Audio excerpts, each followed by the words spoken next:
जय श्री कृष्ण। नमस्कार दोस्तों, मैं हूं घनश्याम खटवानी। इस वक्त मैं मौजूद हूं चापा छत्तीसगढ़ में सज्जन अग्रवाल जी के निवास स्थान पर।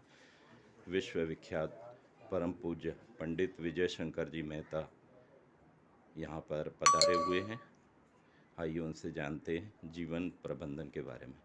पंडित विजय शंकर मेहता जी, अखिल भारतीय पत्रकार परिषद की ओर से आपका चापा की पावन नगरी में हार्दिक स्वागत है। हम लोग आपसे जानना चाहेंगे कि जो आज के आपाधापी की ज़िंदगी है, उसमें जीवन प्रबंधन कैसा हो और लोग शांतिपूर्वक अपना जो कार्य है वो संपन्न करें।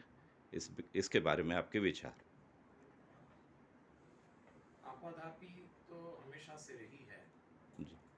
चाहे वो राम का युग हो, कृष्ण का। ये लोग भी बहुत व्यस्त रहे, इनके अवतार के जो प्रसंग सुनते हैं, और होते भी 24 घंटे ही हैं। जी। 25वां घंटा भगवान ने किसी को नहीं दिया। उसी 24 घंटे में एक आदमी प्रधानमंत्री बनकर देश चलाता है, उसी 24 घंटे में किसी से घर नहीं चलता। तो मेरा आग्रह है कि यदि लोग समय प्रबंधन ठीक कर लें, जीवन संतुलन का नाम है, और professional life, family life, social life और पर्सनल लाइफ में बैलेंस बनाने के लिए अगर थोड़ा सा टाइम टेबल मेंटेन करें तो यही जीवन प्रबंधन है।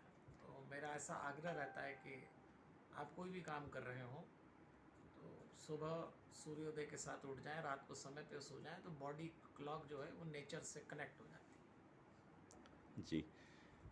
पंडित विजय शंकर जी मेहता, हम लोग जैसे भगवान श्री कृष्ण हैं, उनके क्रिया यानी बचपन से देखते आ रहे हैं कि टीवी सीरियल है, फिल्मों में उनको दिखाते हैं।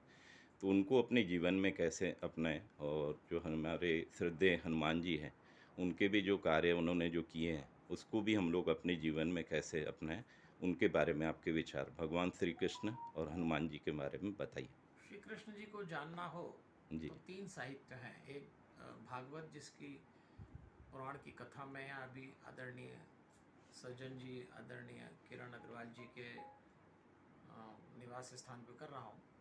तो भागवत में इसके नायक श्री कृष्ण हैं, तो उनके चरित्र का बड़ा सुंदर वर्णन है 18,000 श्लोक में। जी। और कृष्ण जी हनुमान जी। जी। को समझने के लिए पहला भागवत, दूसरा महाभारत। महाभारत अपने आप में अलग साहित्य, उसमें भी भगवान कृष्ण की भूमिका, और तीसरा गीता जो महाभारत का हिस्सा है, उसमें भी कृष्ण दिखते हैं। तो ये तीनों का अध्ययन करें तो भगवान कृष्ण जो कह गए वो समझ में आएगा। हनुमान जी से जुड़ने के लिए सबसे अच्छा माध्यम है श्री हनुमान चालीसा। 3.5 मिनट में पूरी हो जाती है। तो लोग यदि हनुमान चालीसा का पठन समय समय पर अलग अलग ढंग से करें तो ये दोनों फिर देवता हमसे जुड़ जाएंगे। बहुत बहुत धन्यवाद। आपने हमें भगवान श्री कृष्ण, हनुमान जी, भागवत कथा के बारे में यहाँ जानकारी दी। आप इस छापा नगरी में, कोसा कंचन छापा नगरी में पधारे हैं। आपका बहुत बहुत हार्दिक स्वागत, और हमें जो आपने समय दिया उसके लिए हम बहुत आपके आभारी हैं।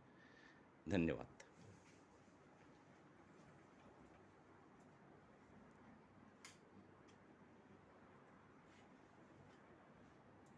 यूट्यूब के दर्शकों के लिए छापा छत्तीसगढ़ से मैं घनश्याम खटवानी। और भी इसी प्रकार के हमारे प्रोग्राम देखने के लिए हमारे यूट्यूब चैनल को लाइक करें, शेयर करें, सब्सक्राइब करें। मिलते हैं अभी नए शख्सियत के साथ। तब तक के हंसते रहिए, मुस्कुराते रहिए। धन्यवाद।